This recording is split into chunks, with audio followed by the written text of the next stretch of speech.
The sun is shining, the weather is warm, and the garden center has plants in it, and those plants are just asking to come home with us. So let's take a look at what I brought home from the first plant haul of 2024.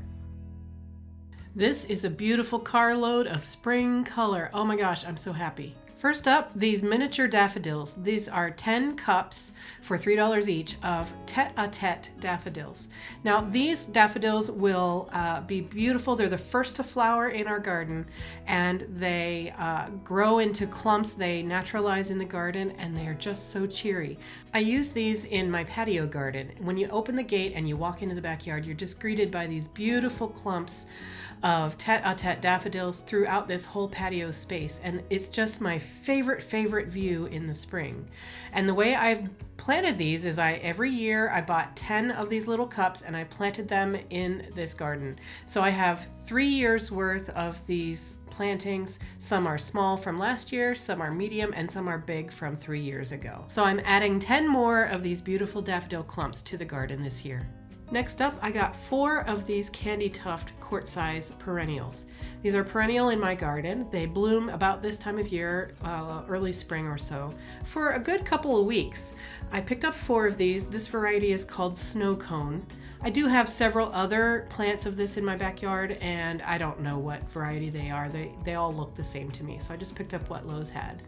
So these bloom with this really bright snowy white, and they're great for trailing, front edge of the border, and I think white just pops the colors of other spring flowers, so that's why I'm adding them here. Next up is this beautiful magenta colored creeping phlox.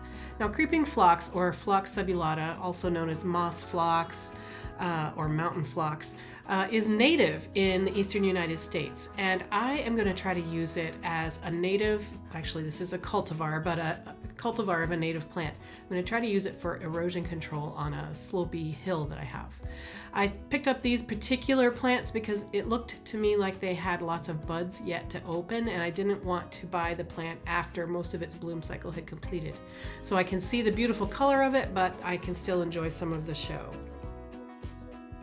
This is the slope that I was talking about. I might use the pink moss phlox up at the top and the white candy tuft on the bottom. I might put some of the daffodils in there as well. I picked up 2 of these easy ready fill containers. They have daffodils getting ready to burst open. They have hyacinths in there and some tulips as well, although I don't see tulip buds coming along quite yet. These are the kind that you just plop into your front porch containers, and then you have just a really easy container planting already done for you.